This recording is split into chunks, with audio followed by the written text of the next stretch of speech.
Assalamu alaikum dear students, myself Asad Abbas and I am your physics teacher।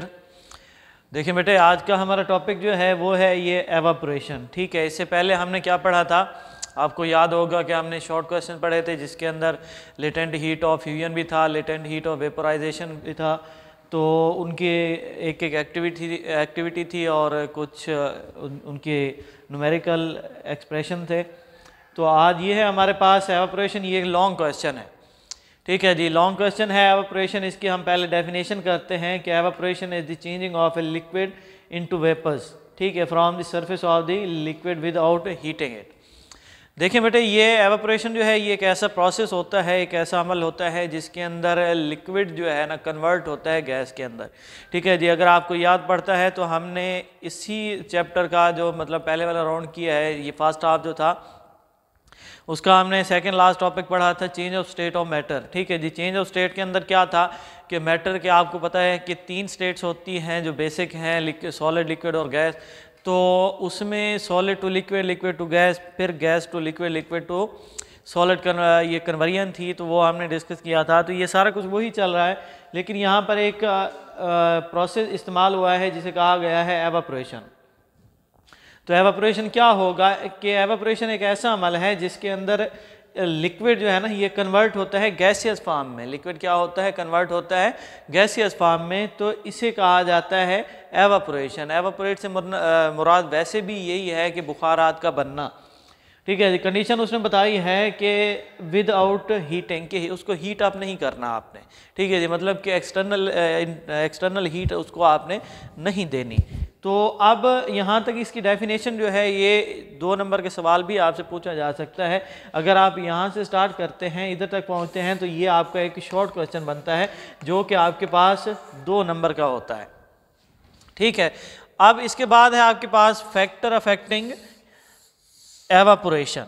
के evaporation के कुछ factors हैं जो कि इसके ऊपर एक्ट करते हैं।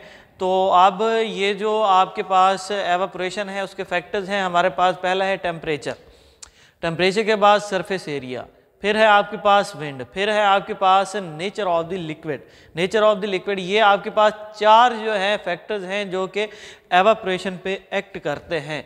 तो अब ये टेम्परेचर जो है टेम्परेचर जो है इसका क्या अमल होता है, देखिए आप लोग।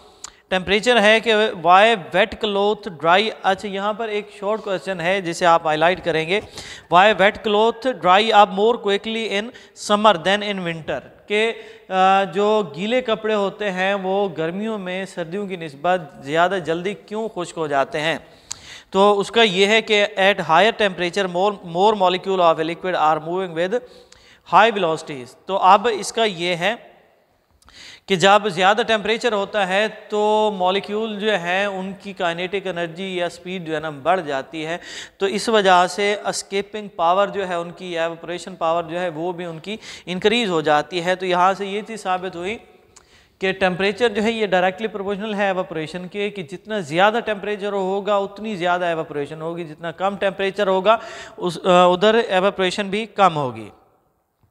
नेक्स्ट है आपके पास सरफेस एरिया। सरफेस एरिया का एक शॉर्ट क्वेश्चन है कि Y water evaporate faster than separate over large area.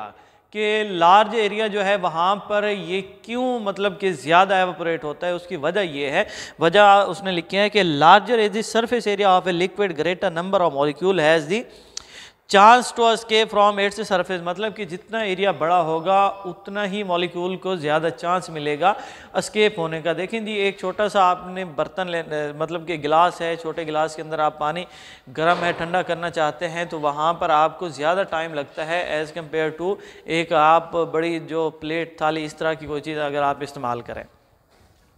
Next है हमारे पास विंड। विंड जो है बेसिक हवा है, हवा की डेफिनेशन होती है मिक्सचर ऑफ गैसेस। ठीक है जी, मिक्सचर ऑफ गैसेस के बाद ये जो विंड है ये चलती हुई गर्म हवा होती है। इसकी हम डेफिनेशन यूँ करते हैं, मतलब कि इसका एक्ट हम ये देखते हैं कि wind blowing over the surface of a liquid sweep over away the liquid molecule that have just escaped out. This increase the chance for more liquid molecule to escape out. इससे मुराद ये है कि जब जब हवा चल रही होती है तो उस वक्त आपके पास जो वाटर है उसकी एस्केपिंग पावर जो है ना वो ज़्यादा, मतलब कि वहाँ से जो मॉलिक्यूल है उनकी एस्केपिंग पावर जो है ना वो ज़्यादा हो जाती है। वजह उसकी क्या है? वजह यह है कि जब हवा चलती है तो ये हवा क्या करती है कि जो ऑब्जेक्ट आप इस्तेमाल कर रहे हैं, बिलफर्ज आप गीला कपड़ा इस्तेमाल कर रहे हैं, खुश करना चाहते हैं, तो इस तरह से वो झूमेगा। तो झूमते वक्त क्या होता है कि उसके मॉलिक्यूल पे प्रेशर पड़ता है ऊपर की जानिब, जो कि उसको नीचे ले आने में मदद देते हैं, जिस वजह से वहाँ से पानी निकल जाता है और वहाँ स्टीम में कन्वर्ट होता है। नेक्स्ट आपके पास है nature of the liquid. Nature of the liquid, nature of the liquid जो है ना, ये है आपके पास जो आप लिक्विड इस्तेमाल कर रहे हैं ना, कि उसकी फितरत क्या है। फितरत से मुराद ये है कि आपके पास लिक्विड मुख्तलिफ होते हैं, जैसा कि आपके पास सिपरेट है, ये भी एक लिक्विड है, पेट्रोल है, ये भी एक लिक्विड है, पानी है सिंपल, ये भी एक लिक्विड है, शहद हनी है, ये भी आपके पास क्या है, एक लिक्विड है। ठीक है जी। अगर देखें 4 लिक्विड के हमने नाम लिए हैं 5 के, तो यहाँ पर हम क्या करते हैं कि एक कपड़ा इस्तेमाल करते हैं जो कि हम इनमें अलग अलग जो है भिगो के रखते हैं। तो आप देखेंगे कि जो सिपरेट वाला होगा या पेट्रोल वाला होगा वो सबसे ज़्यादा जल्दी खुश्क होगा। उसकी क्या वजह है? उसकी वजह यह है कि उनकी डेंसिटी जो है, उनकी कसाफत जो है, गाढ़ापन जो है कम होता है, पहली बात। दूसरा ये है कि उनके अंदर जो मॉलिक्यूल इस्तेमाल किए जाते हैं उनकी काइनेटिक एनर्जी बहुत ज़्यादा हाई होती है, और जिनकी काइनेटिक एनर्जी ज़्यादा होती है उनकी एस्केपिंग पावर भी ज़्यादा होती है। तो इस वजह से वहाँ पर जो एवापोरेशन है बहुत जल्दी होते हैं। ठीक है जी। तो जो शहद है, तो शहद की आपको पता है कि डेंसिटी बहुत ज़्यादा होती है, तो इस हवाले से वहाँ पे जो चीज़ है जल्द खुश्क नहीं होती। आगे है आपके पास थर्मल एक्सपेंशन। इसकी आप डेफिनेशन लिखोगे कि expansion in a length volume of a substance due to heat या due to thermal, this is known as thermal expansion. कि हीट की वजह से जो एक्सपेंशन होती है ना, उसे आप लोग क्या कहोगे? थर्मल एक्सपेंशन कहोगे। क्यों? क्योंकि थर्मल का मतलब होता है हीट और एक्सपेंशन का मतलब होता है फैलाव। के हीट की वजह से जो फैलाव आता है उसे आप लोग क्या कहोगे? Thermal expansion. लेकिन अब आगे इसकी 2 क्लासेस हैं, मतलब कि 2 टाइप्स हैं, जिसके अंदर आप लोग क्या करोगे? एक का नाम है linear thermal expansion,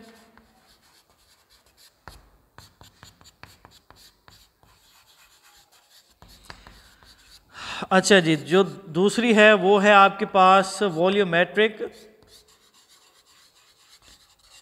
thermal expansion. ये 2 तरह की एक्सपेंशन जो है आज हम पढ़ेंगे। ठीक है जी। मतलब कि नेक्स्ट जो हमारा टॉपिक होगा उसके अंदर हम ये 2 तरह की एक्सपेंशन पढ़ेंगे। ये लॉन्ग क्वेश्चन है। थर्मल एक्सपेंशन जो है खुद उसकी जो डेफिनेशन है वो आपके पास शॉर्ट में आती है। ठीक है जी। तो आज का हमारा टॉपिक क्या था? ये एवापोरेशन था। ये लॉन्ग क्वेश्चन भी है, शॉर्ट में भी इसका पूछा जा सकता है। किस तरह से पूछा जा सकता है आपको बताया है मैंने। ये उसके कुछ फैक्टर्स हैं, फैक्टर्स को हमने डिस्कस किया। उसके बाद हमने थर्मल एक्सपेंशन जो है उसकी डेफिनेशन पढ़ी। दोबारा मैं बता देता हूँ कि एक्सपेंशन इन लिक्विड और volume of a substance due to heat, this is known as thermal expansion. ठीक है जी। आगे उसकी 2 क्लासेस हैं, टाइप्स हैं, जो कि है लीनियर थर्मल एक्सपेंशन और वॉल्यूमेट्रिक थर्मल एक्सपेंशन। तो अगर कोई चीज़ समझ नहीं आई तो आप हमसे रब्ता कर सकते हैं। Thank you very much.